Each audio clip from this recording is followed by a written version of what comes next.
Hello, ladies and gentlemen, and welcome to another episode of the Absolutely Not podcast. I'm your host, Heather McMahon. How are you? I hope you're as cozy and comfy as I am. I'm giving you exercise comfort today. I'm in sweats. I'm all cozy in the studio. Finally got cold here in Atlanta. We're feeling crisp. All the leaves have fallen. It's an overcast day. I've got my nice trucker hat on, a gift from the one and only Briley King. And I am feeling good. Why? Because we are going into Thanksgiving. And whether you like the holidays or not, bitch, I'm about to force you to discuss your feelings on it. This is one of my favorite times of the year, though, to podcast because there is so much to discuss. There are so many different layers of that 7 layer dip to dig into. Family nuances. Everyone is very, you know, Hmm. You thought that the election got people feisty. Let me tell you what. I posted on my Instagram, hey, send me your Thanksgiving hot takes. When I tell you the war, the debate, the absolute sheer panic. People have been DMing me about their thoughts, feelings on different dishes at Thanksgiving, on family traditions. It is like people's heads have exploded over their thoughts and feelings towards this very controversial, apparently, holiday.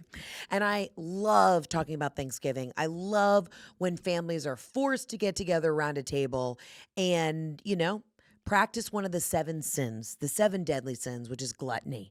And it just brings me a ton of joy. So we're going to get into it. As always, you can call into the hotline 800-213-7503. We were inundated with so many different DMs on Instagram and voicemails. We're probably going to make this a 2-part series. So buckle up because we have a lot to discuss. I famously have the gather sign behind me that Christina so kindly put together. And we have our tiny little turkey here sitting on the desk. I love decor. What'd you say? We did not take the tag off. The tag is still here. Oh, the company is Spritz, though. I like that. Spritz. Based in China. Okay. So, I'm feeling the decor. I have been opening my Southern Living magazine. I'm looking at different tablescapes, and I could not be more excited to force everyone to sit down and discuss politics, their feelings, and the state of the conflict in Israel and Gaza. So that's what the holidays are for.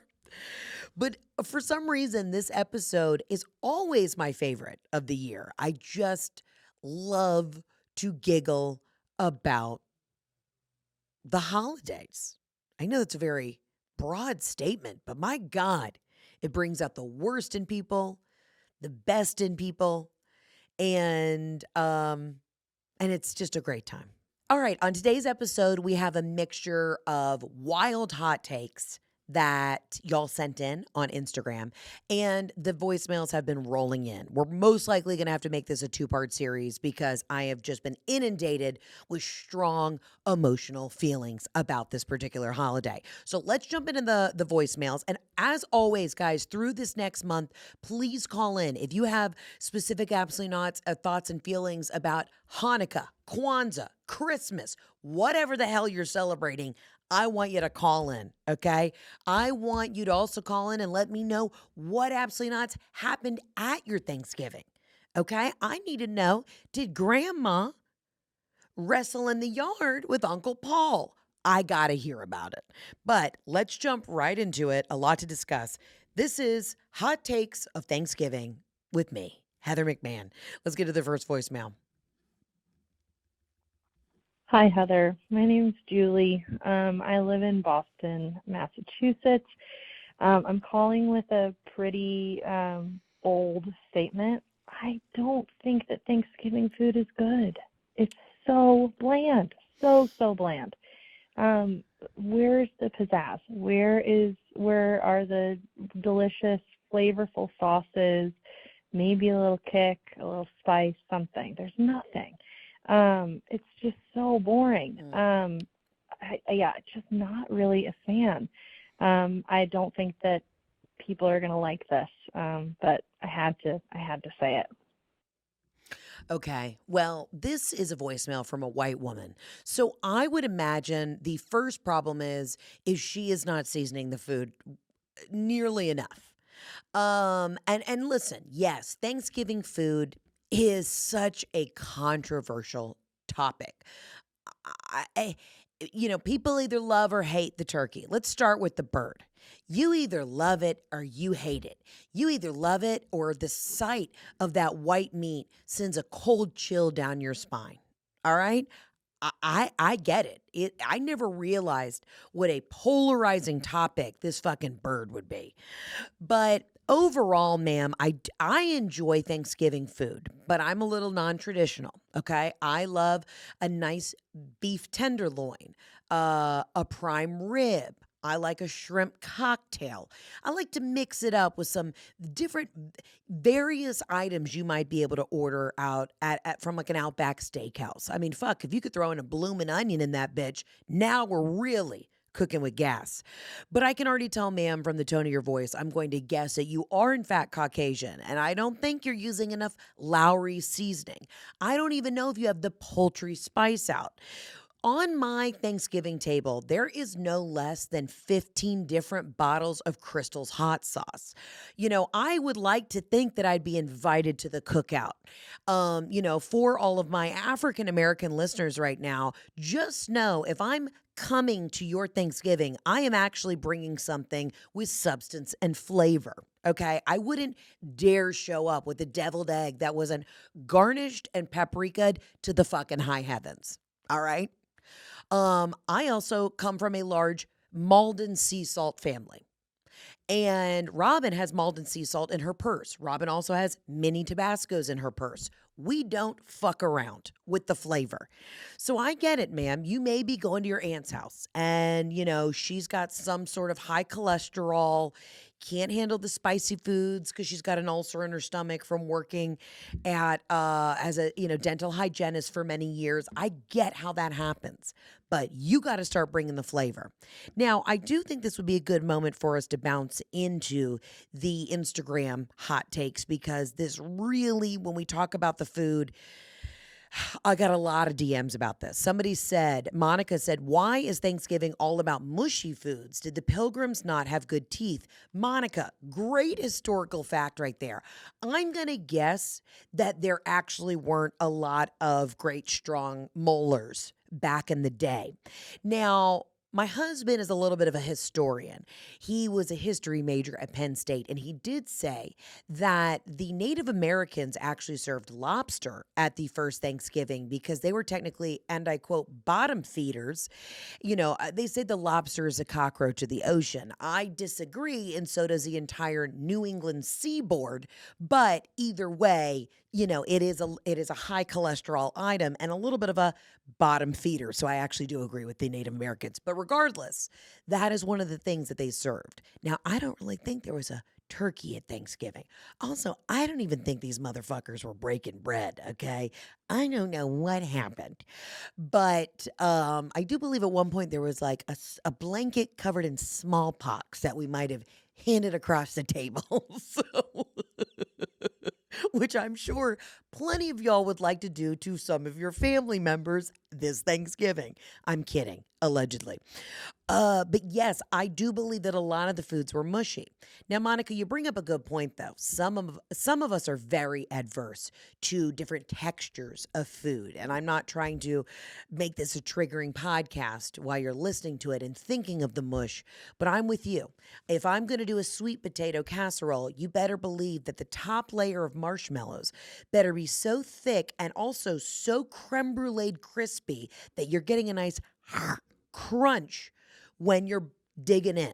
Okay? I believe every dish have a little bite, a little softness, a little sweetness, a little acidity, a little salty. That's how you get umami, baby. Listen, with my mashed potatoes, I like skin in, skin on. There's nothing better to me than when you get a nice whipped mashed potato and you get a little bit of that roughage across the back of your tooth with that skin. I know. I can feel the eyes rolling. I can feel a couple of y'all driving your minivans across the highway right now, but that's how I feel. All right. I'm a texture. I like crunchy with creamy, salty with savory. I like to mix it up. But the point of the matter is, Monica, I do think you have a point there that yes, there were little to no teeth back in that day. And that's probably why a lot of things were mushy.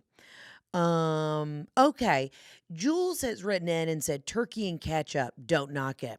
Well, Jules, I don't know who in the CIA, FBI, Homeland Security I need to call and report, but you're out of your fucking mind.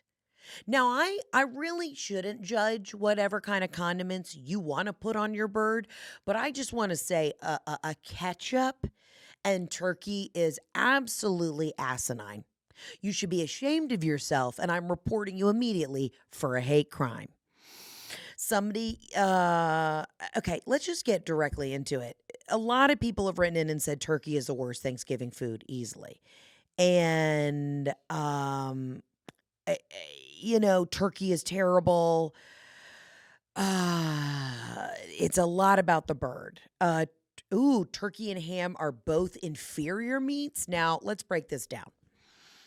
You're either a full turkey family or you're a turkey and other. Again, we like a prime rib, a fillet, maybe some sort of salmon dish. The folks that are just doing turkey or just doing ham, I don't know what to tell you. If I come to your home and you've invited me, and the only option for protein is a bird or a hog, I'm upset. Now, if you're giving me ribs, I'm fucking in. When I dive into a meal, I like to make a fucking mess. So I like a fall off the bone rib. You already know I've wanted to open my own barbecue restaurant. But if the bird is the only option, I'm walking out. I'm putting that Audi Q5 hybrid with paint scratches on the side in reverse so quick, I'm running over the Santa display in your neighbor's yard. I got to have an alternative protein. Now, I do think turkey gets a bad rap.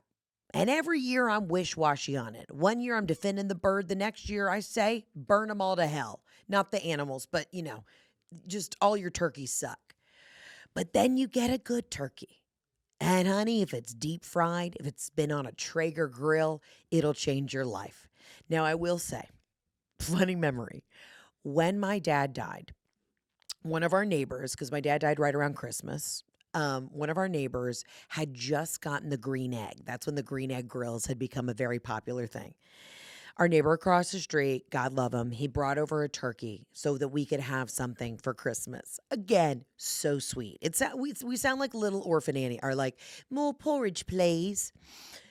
But we got this bird, and I'll never forget. My mom was like, oh, the gesture is so kind. And she went to cut into the bird, and the words out of McMahon's mouth were, this is the driest fucking thing I've ever tasted in my fucking life.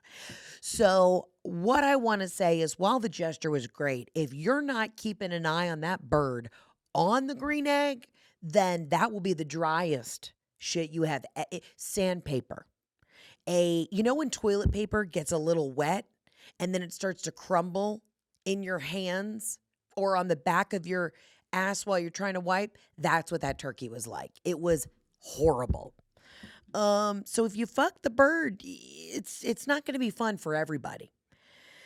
I've always been a little weirded out too about the honey baked hams. I don't know why. And I like a ham. Don't get me wrong, but to me, and this may be crazy, I feel like ham is more of a Christmas food. Ham to me is Christmas. You get a prime rib and you get a ham, and that's Christmas. Ham and turkey at Thanksgiving, I'm calling the police. But yeah, there are a lot of bland things. There are a lot of mushy things, but I also think that you haven't cracked open Ina Garten's books. She loves SALT, which stands for swollen ankles, legs, and toes. And if I am not about, I'd say, a quarter of a way through the appetizers and not starting to, if I'm not getting so swollen halfway through the appetizers where I can't take off my rings, then the food's not good. Period. And again, I'm in the South. I love to come over and see some sort of bubbling sour cream, artichoke, blue crab dip with a fresh baked tortilla. I'm going to say something bold. I almost like all the treats that are on the counter before we even get to the main meal. And listen, you can leave the bird, you can keep it, you can take it, whatever. But the sides are where dreams come to life. And if the mashed potatoes are too whipped, I don't know. I like them a little chunky. I like them creamy, but I like a little girth in there too. And that's where I stand. I mean, there's nothing better than a plate macaroni and cheese, green bean casserole, sweet potato casserole, creme brulee, marshmallows on top. Again, that crunch. You know what I really love in the potato department? A twice baked. God, there was nothing better than my Mimi's twice baked potatoes. If you can somehow figure out how to put sour cream, cheddar cheese, chives, bacon bits, and whip that shit up and then put it in a perfectly crisp russet potato jacket. Okay, I'll tell you what. I will dress up as Santa for your family and get stuck in the chimney. That's how excited I get. But I hear you, friend. I know there's going to be a lot more specific food-based questions, but let's get into the next voicemail and see where we're going with this. Hi, Heather. This is Claire, calling from Newport Beach, from Virginia Beach. And the absolutely not goes to the random aunt, but not even an aunt, just the girlfriend, longtime girlfriend of an uncle on Thanksgiving, who stole my gluten-free pie and went outside and ate it solo. There was multiple pies. She's not gluten-free. But she took my one apple pie outside and ate it alone. What the F? Okay. Stealing somebody's gluten-free item when they have celiac and might shit themselves or have their colon fall out of their asshole is, again, punishable by death. However, though, I want us to be empathetic right now. We need to put ourselves in the shoes of your uncle's longtime girlfriend. Here she is at the same family reunion, the same Thanksgiving, year after year with no ring. This bitch has nothing left to live for. Also, you just referred to her as your uncle's longtime girlfriend. You don't even know her name. Could be Monica, could be Leslie, could be Cheryl. You know, you don't even know her name. That's how disrespected this woman is at your Thanksgiving party. Nobody talks to her. Nobody asks her about how she's doing. She sure as hell knows that no one's going to ask, like, when are you guys getting married? Or, oh my God, is he going to leave you money in the will? Like, this woman has put in hard years and lots of labor on her knees for your uncle, who probably owns some sort of Nissan Altima dealership, and she can't even get a full commitment. You don't even know her name. This poor woman, all she has left at the end of the meal is to go find a sweet treat, sit on a bench outside in the yard, look at the seagulls that are touching down by the ocean and hoping that there's one big enough to carry her ass off into her death. So I'm sorry she didn't know that your pie was G-free. I'm sorry she didn't know that you'd have a bout of the diarrheas. Maybe you should have kept that one in the freezer in the garage. Maybe you should have put a sign on it that said, hey, Amanda's G-free pie. I'll die if I eat anything else.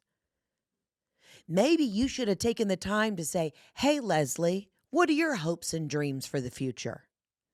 But instead, you selfishly want to blame this woman for eating a whole pie. What woman goes outside after a Thanksgiving meal and eats a whole pie to herself if she hasn't hit emotional rock bottom? You said it yourself. My uncle's long-term girlfriend. Does she have a name? Does she? Nobody asks how her son is doing. Quite well. He lives in Korea and teaches English. What an accomplishment. No, because it's all about your family and the shine of your uncle running that dealership. Numbers are up. Car dealing's been hot for a minute. Didn't fully make sense to me why car dealerships went through the roof during the pandemic, but good for them. So while your uncle's been on fire professionally for the last couple years, no one's asked his girlfriend Leslie how she's doing. Maybe she just graduated cosmetology school. Maybe she's a fucking district attorney and nobody has said, won any cases? What's going on in the community? No one's asked her a thing. Hell, you know she's from Tampa. Have you asked her how the Buccaneers are doing? No, you have not. So maybe instead of getting upset that she stole your pie, maybe as a woman, we should look to other women and say, why is this bitch sitting outside alone eating a pie by herself? Because she's dead inside.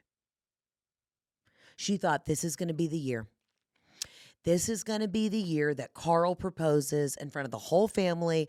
I have done this rigmarole for 10 fucking years. And here I am. I bring the yams. I bring 2 bottles of Sauvignon Blanc. And no one cares. You know what Leslie needs? Even more than to devour your entire gluten-free pie, she needs a hug. She needs a pat on the back. Hey, girl, how have you been?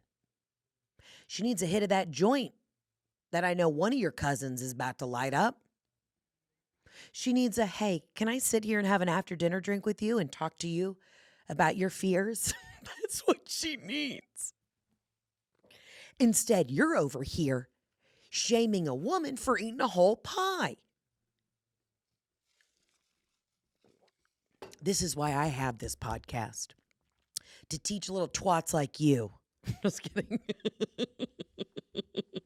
I love how my brain automatically has thought of a full scenario for your uncle, Carl, and Aunt Leslie. But she's not your aunt, just your uncle's long-term girlfriend.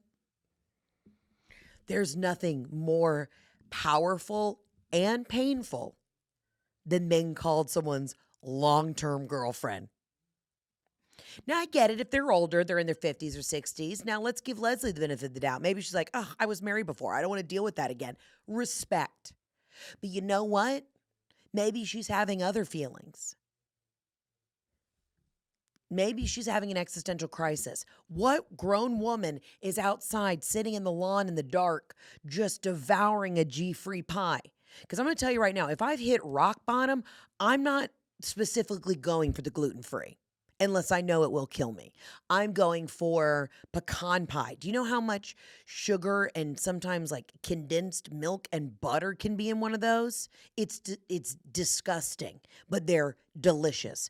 And if this is the last thing I eat before I pull the plug on myself, that bitch better be heated and a la mode, motherfuckers.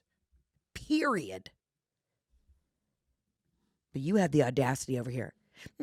My uncle's long-term girlfriend's eating my G-free pie. There's a reason.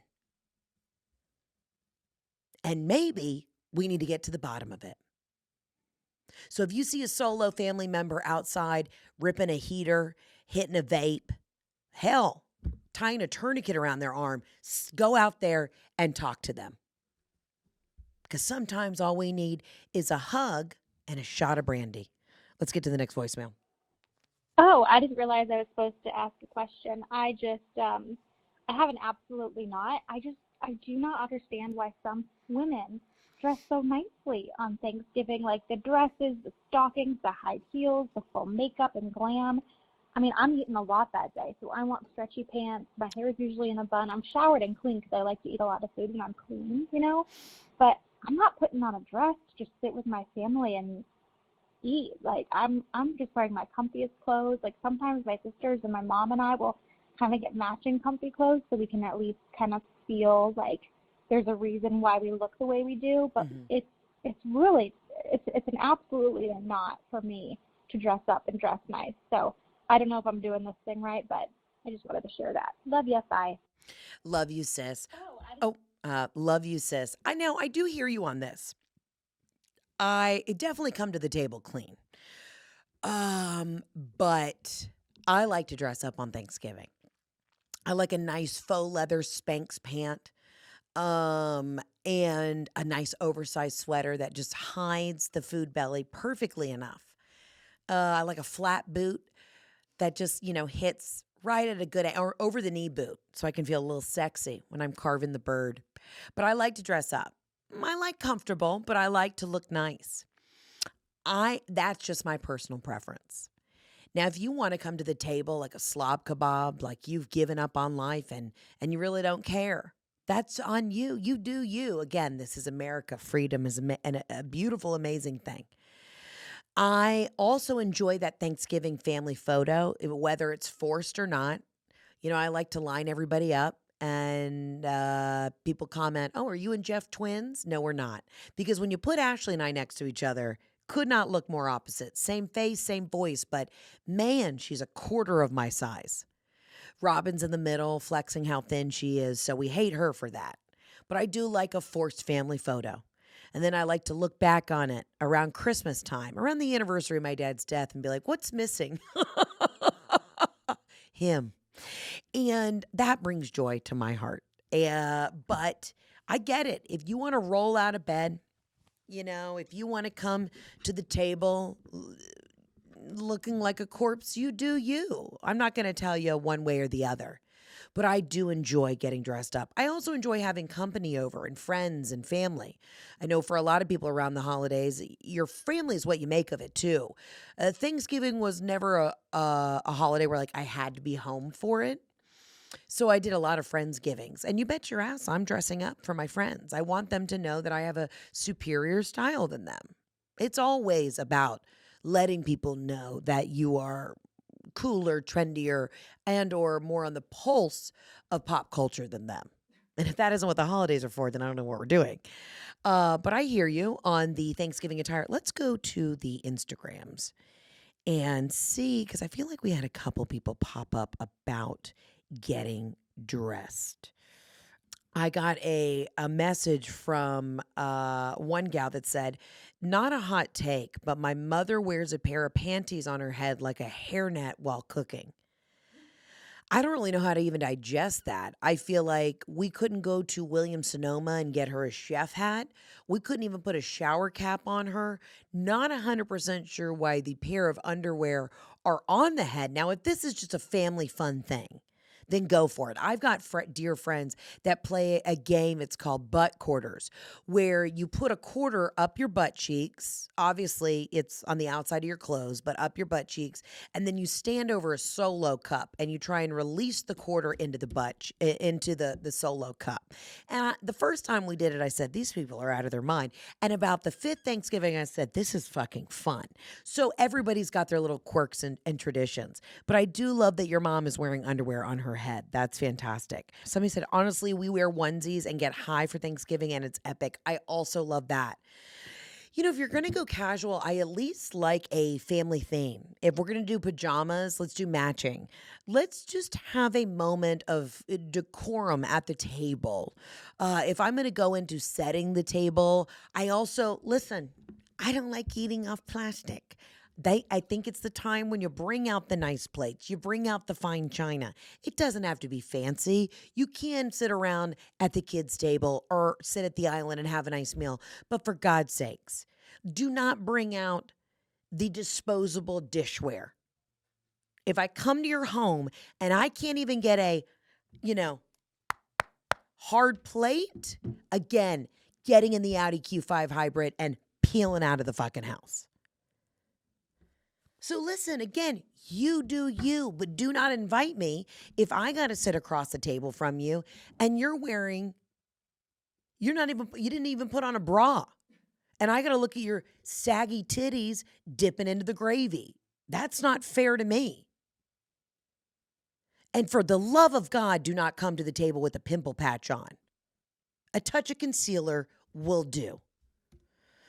Oh my God. You know, you guys want your cake and eat it too. But at least put on a clean nightshirt. Let's get to the next voicemail. Hey, Heather, I got to remain anonymous for obvious reasons, but this Thanksgiving, I've really been pre-gaming hard. I've been free bleeding into a mason jar, and I am going to be adding that to my family's cranberry jello salad this year, so those little cunts can get an idea and a taste of what my rage towards them has been all year long. Love you, mean it.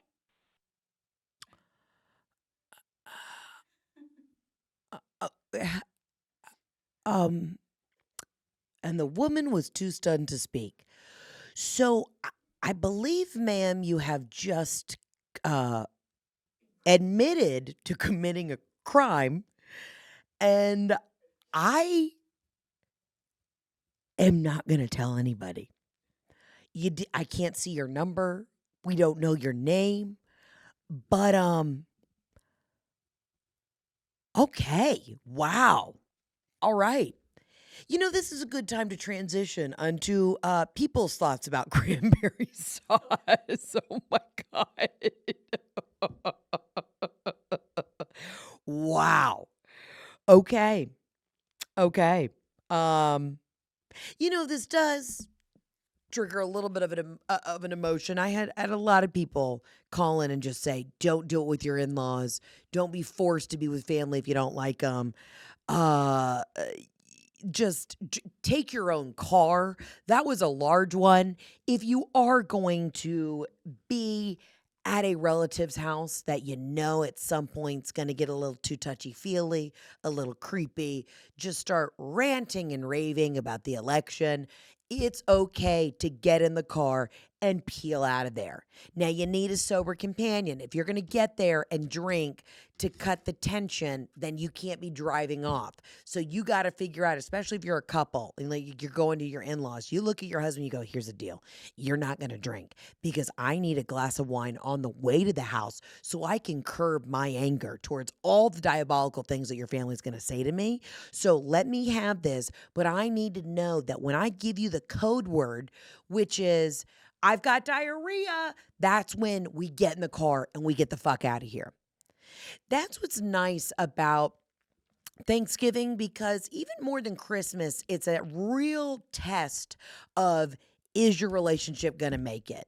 And any strong marriage, listen, doesn't matter what side of the family is. There's always one side of the family that's a little bit more difficult to deal with than the other. But you got to go in there headstrong. You got to look at your partner and say, our code word is lasagna. Our code word is, Project 2025. And when I say that, we got to get in the car and peel the fuck out of here. And you got to know, listen, it could be your husband. I can't handle your mother. Your mother is, he may come to you and be like, your mother nitpicks everything I do. All right, you're going to have 2 gummies before we sit down. And you can just giggle through this. You can laugh. You can be checked out. It does not matter. I got your back this Thanksgiving. It's always about an ebb and a flow. It's about, I'm taking one for the team because I know you can't handle this one, and vice versa. And then he'll get your back for Christmas. When your stepdad start asking you, why aren't you using your law degree for good? It goes back and forth, baby, back and forth. Now, I do not condone anything that this woman called into the hotline. Tina slid it in here and said, you wait for this one, bitch. But my God. Oh my God, can we even air that? And ma'am, I don't know if you have endometriosis because that's a heavy free bleed. That is you might want to get that checked. I think the uterine lining may have fallen out. Because if you've got enough of that to add to the cranberry, it's a bigger conversation. I do not condone poisoning your relatives. Like, what the fuck? But it's okay if you feel that in your heart. Just don't act upon it. Because we do not condone violence on this podcast. Man, she just dropped that bomb and bounced out of there. But it's true. When you're a couple, you got to be a united front. You got to have a code word. You have to have a game plan. I remember when Jeff and I were living in the city, we always had just like a little bit of a get out game plan if things ever got weird.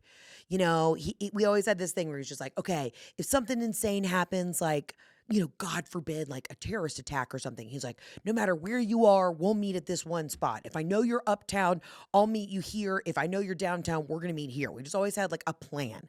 Now, our idea was to get a Vespa, and we were going to ride the Vespa out of the city. Now, I know that sounds crazy, but, you know, when my husband's a born and raised New Yorker. He lived through a lot. So it doesn't hurt to just have a plan. And I remember we started looking at Vespas just for shits and giggles. And we walked into the Vespa dealership. They took a look at both of us and said, there's no fucking way you guys with 2 French bulldogs can head out of the city. There'll be sparks flying on the FDR. He's like, you two are both 200 plus, and there's no way that this Vespa can hold both of y'all's asses. And we were like, fair enough. We'll get a canoe. We will get a canoe, and we'll get on the open water.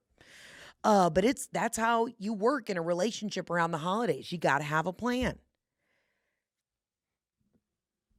As soon as Aunt Tamara starts hysterically crying and pulling up YouTube, all the Piers Morgan interviews of random celebrities, and she's just triggered about all the conspiracy theories or whatnot, you got to just say, hey, honey, my ulcerative colitis is flaring up. We got to go. Make up an ailment. Also, guys, COVID. Just remember, the fact that people do not use COVID enough, I know that we've been a little like numb to the Corvids, but the fact that people aren't just like, can't make it, I got COVID, that, you know, come on, I got the flu. Oh my God, we're so sick. Just fucking lie. Do not free bleed into your family's cranberry sauce. Unbelievable. Let's get to this voicemail. Hey, Heather. Absolutely love the podcast. You've gotten me through the stresses of wedding planning. So thank you very much. I do have an absolutely not Thanksgiving edition. Absolutely not to people who do not do any type of casserole. Green pea casserole, broccoli casserole. I just think it's insane not to have one. Yeah, I've been to Thanksgivings with my in-laws. I love them. The food is always delicious, but there's always a green bean casserole missing. My family is huge on casseroles. I want to know your thoughts, casserole family or not. Bye. Love ya. Thanks for calling in. See, that's positive. My God, we've gotten so dark on this episode. Thank you for calling in about casseroles, a real family-friendly topic. I will admit, not a big casserole family simply because my mom is not Southern. So at our meals, we would have some sort of panzanella salad. There's always an Italian flair at any of our holidays. But do I love a casserole? Dude, chicken spaghetti casserole that my sorority house used to make is the best shit on the planet. What's in it? Like cream of mushroom, cream of chicken, shredded chicken, spaghetti, I think rotel, cheddar cheese. It's horrible for you. As soon as you take a bite, your insides start to congeal and just your vital organs shut down. But it is fucking great. I love a green bean casserole.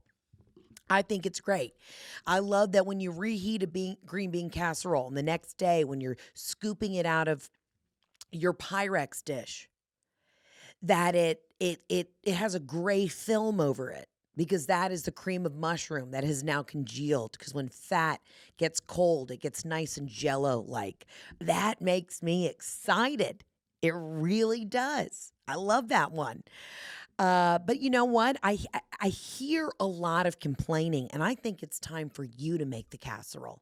Bitch, if you want the casserole, you bring that fucking casserole.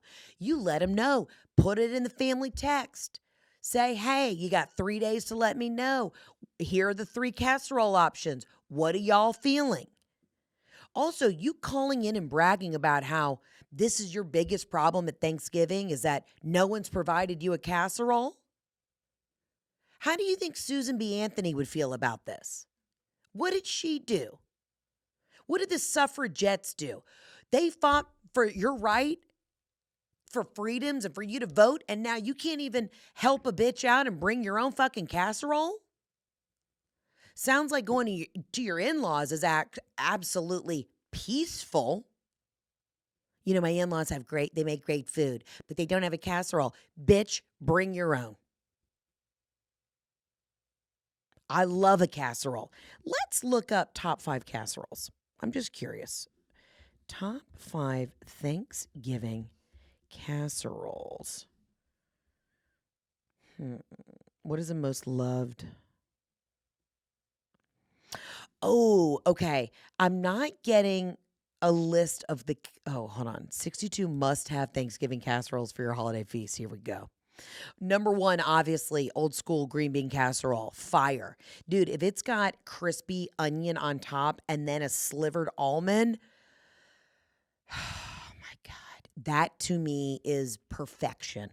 I love that. Macaroni pudding. What the fuck is this? It's a classic mac and cheese, but it's creamier and richer. This pudding is packed with a delicious abundance of cheese. Okay. But now, all right, so I'm looking at this right now. Macaroni pudding is specifically a Southern tradition, but this is more of like the macaroni and cheese that my grandmother used to make that had like an egg custard to it and had a custardy filling. You either like it or you don't. I would fuck with this. Okay, hold on. Southern Living right now online is asking me to get a subscription. Scalloped corn casserole. Dude, corn casserole is so fucking good. Let's talk about it. You got corn. You've got, now if you want to add a little Latina flair to it, you add a little of that chili lime seasoning, some cajita cheese. But it's got the Ritz crackers that are bubbling on top. Again, corn, mushy item. Crackers, crunchy. I love it. Of course, you got a sweet potato casserole with marshmallows. Ooh, pecans and cornflakes, also like that. Stovetop broccoli casserole. Now, I like a broccoli casserole any other day but Thanksgiving. Okay, I like a nice broccoli rabe with a little garlic, a little lemon. I like that crunch. I need that bitterness with all the other sweet shit that's going on. I mean, what do we got here? What is this, a Showpeg corn casserole? What the fuck is this? I don't even know what this is. It is the Showpeg corn casserole recipe transforms canned corn into a creamy, rich casserole with the help of tangy sour cream, lots of cheddar cheese, topped with a crunchy, garlicky, salty cornflake crumble. This comforting side dish is exactly what your holiday table is missing. Yes, please. Absolutely saving that one. Now, here we get into the number 5 most controversial dish, which is stuffing. I never thought of stuffing as a casserole. To me, stuffing is stuffing. It sits alone. But man, people have feelings about stuffing. I love stuffing. I think stuffing's delicious. It tastes herbaceous. It's got, the rosemary, the thyme, a little salt, a little pepper. It's essentially just like hydrated croutons. I mean, what is there not to love about stuffing? You get a little slice of a cipollini onion in there. I love it. Some people don't like it. Again, you can half-ass stuffing. But let me tell you, the next day, and I don't like leftovers. You know it. I know it. And I get a lot of heat for this. But the next day you heat up stuffing, it's even better. Sometimes the mashed potatoes don't sit. The gravy doesn't always sit. But you know what? Gets better with time and sitting in the back of the fridge, motherfucking stuffing. It is legit. Man, I love a casserole. And you know what? I know that I want a casserole this year, so I'm going to make it. It's such a Southern thing. I'm going to make it. Wow, these are great. Let's get to the next voicemail. Happy Thanksgiving, but absolutely not to your food all touching on one plate. Oh, My food needs proper boundaries. I don't want your Jello shit touching my stuffing. It grosses me out. I need foods with boundaries. Happy Thanksgiving, tiramisu, bitch. food with boundaries. I'll tell you what. That is, wow. We're really, really getting into it. I don't know if you're going to quit listening to me. I don't know if you're going to, send angry fan mail to my home. I mix it up, bitch. I've never had an aversion to my food touching. My husband cannot put salad. He cannot put a crisp, crunchy salad on a plate on the same plate. All of his salads have to be in a separate salad bowl. My plate, Caesar salad on one corner, mac and cheese on the next, turkey in the middle. It is a smorgasbord of fun, flavor, temperatures, crunch, and creamy. I don't mind. I sometimes like a bite of Caesar with a little backwash of macaroni and cheese. Okay? I said it. Food touching is really, and it's a very specific person. I feel like a person who doesn't like their food touching is usually like a Virgo or an Aquarius, very structured, like things a certain way. I'm a Pisces. I throw it all in and I figure it out at the bottom. I dive in head first. I pile up shit, so much shit on a plate that you're like, it makes you a little nauseous looking at it, but then you realize it's just right. Food touching is specific. I get it. People who don't like food touching also are the kind of people who make you take your shoes off when you go to their house. And you know it. They're the kind of people who make you use a coaster. You move from room to room. You start with appetizers in the formal sitting room, and then you go over to the office, and you're tinkering around and looking at your dad's trinkets, and you've got that one aunt or your mom runs around and coaster, everywhere you put down your drink, coaster, the fucking coaster police. You know what? If I have to have you chase me around for 3.5 hours at your home with a coaster, I'm just going to bring my Stanley. And I'll put my gin and tonic in the Stanley so I don't have to worry about condensation. People who don't like their food touching are also members of an HOA. We already know. They are the folks who are writing demerits. They're sending out company-wide emails. I can read a person who doesn't like their food touching from a mile away. Do I want to say anal retentive? A little bit. But they are the person who says, do you mind taking your shoes off? Don't forget a coaster. If you don't bring a hostess gift, they will make note of it. And they will burn it in the back of their brain. And one day, it may be 15 years later down the road, they'll make you pay for it. Remember when I invited you over for Thanksgiving and you and Terry came over? I couldn't even get a Le Labo candle. But I brought you one of my eggs. I brought you one of my eggs because I know you've been having a hard time having children. So even though you didn't bring me a gift when I hosted you at my house, I wanted you to know I'm selfless and I brought you one of my eggs. Would you like it so you can have a family? Like, that is that kind of bitch. And I know you probably think I'm going extreme with it, but I know those kind of people. And I guess because my husband doesn't like things touching, I'm kind of throwing him under the bus, but he is a Virgo. He's very particular with certain things. I mean, the man takes 45 minutes to brush his teeth. He says that if I do my teeth brushing under like 90 seconds, it's not getting brushed. I'm like, this thing is stronger than a vibrator.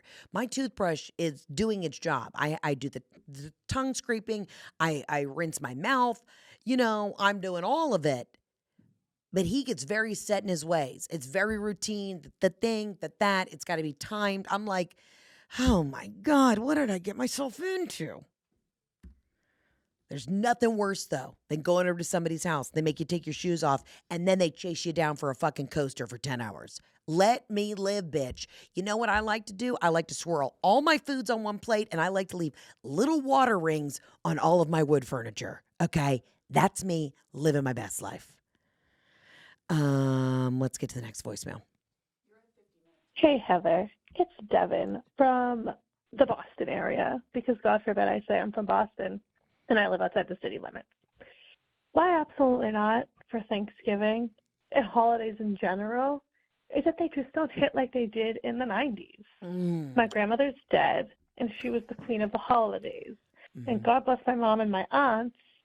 They tried, but it's subpar. And in this economy, I don't have a house big enough to host all these hussies in mine.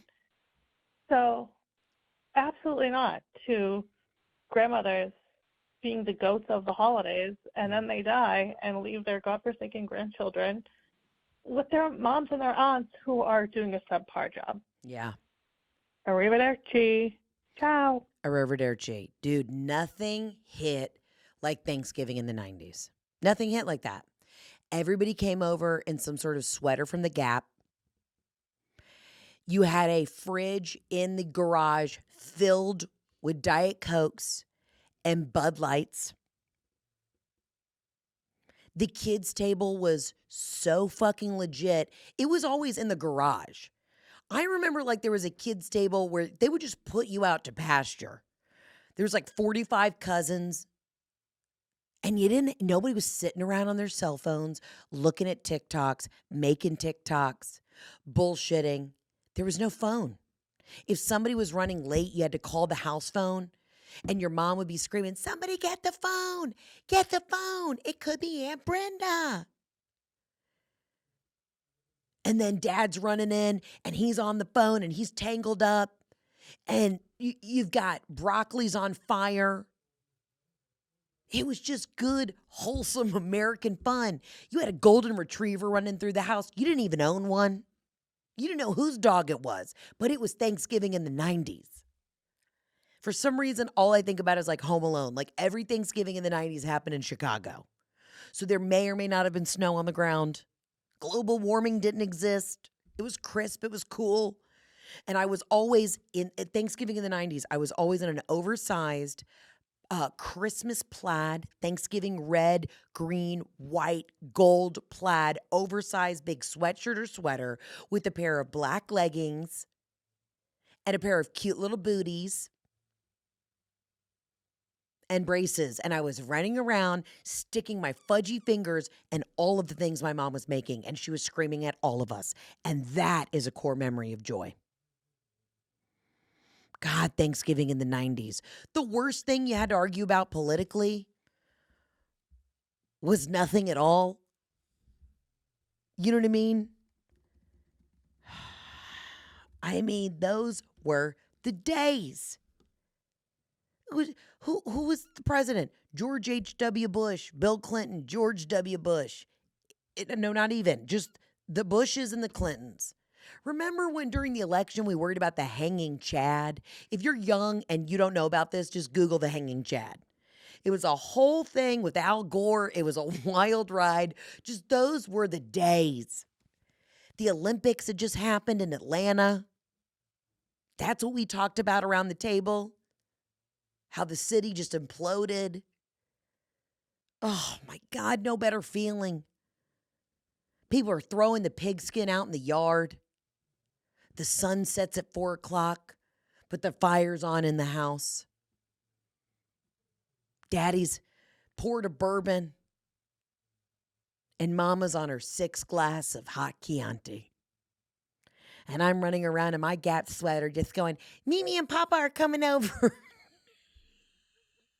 And then somebody would get in an argument about the Christian Coalition. I don't know, just Google it. But all you need to know is I agree. Thanksgiving in the 90s were great. So you know what we're going to do this year? We're going to put down our cell phones. Unless your family says something crazy and then I need you to secretly record them and then call into the hotline the day after Thanksgiving with that secret recording and we'll play it on the podcast. But I think we need to go technology free this Thanksgiving. Get a bowl, put everybody's phones in there, say, wear a Gap sweater and bring a case of Bud Heavies because that's all we're doing this Christmas. What were some great music from the night? Music? Let's see, top 40 from 1999. Hold on, let's go back to dude, Baby One More Time came out in the 90s. Because of You by 98 Degrees. From this moment on, Shania Twain, this was the kind of music we were bopping to around Thanksgiving in 1999. Those were the days. Those were the days. And then you'd get up on Friday, ass crack of dawn, and you'd go to a Target or a Walmart, and that's when people used to be semi-civilized, and you'd all fight over finding the Elmo or some sort of Barbie, and things were good again. And you got your flat screen TV, which was not actually flat. It actually protruded out the back and sat in the corner of your living room in some sort of armoire or weird, it'd just sit on the floor on the carpet. And then remember, you'd have the glass case around the TV, and you'd have to push it in order for the glass case to come out so you could put in the DVDs, but it would always get stuck on the carpet. So then eventually the bottom of the flat screen TV, which was not flat, the bottom of that TV case that was glass, and you had no idea how it was holding up this 700-pound TV, it would just stay open, and it had very sharp edges because you could never get it closed gently enough on the carpet. So then when you were chasing your siblings around the living room, every third day of the week, you would run right into that thing, and you had horrible scars around your ankles and shins because you cut yourself so many times on that TV case holder. But you know what you had in your heart? Love, less worries, and you knew you were going to the Gap and throwing down on Black Friday. You would prepare yourself, you would gird your loins, you would stretch, you would fill yourself to the gills of calories so that the next day you could hit the mall, indoor mall, not outdoor mall, and you could go in with your mom to the Gap or the Old Navy and buy so much Christmas shit, your head would explode. Those were the days. Those were the days. All right. We have barely broken the surface of this episode. We will get to a part 2 because I have so many more DMs and voicemails rolling in, so much more to discuss. But tune in. We will have a part 2 to this episode. I love you. I mean it. I can't wait for my 90s Thanksgiving. And that's what I'm going to be doing. So check back in. Again, call in with it could be any sort of holiday, absolutely not. I want to hear about how you survived after Thanksgiving and also anything coming into the Christmas season. Let me know. Let me know what you're getting into for this December holidays too. I love you. I mean it. I'll see you on the next episode. Arrivederci. Ciao, Bella.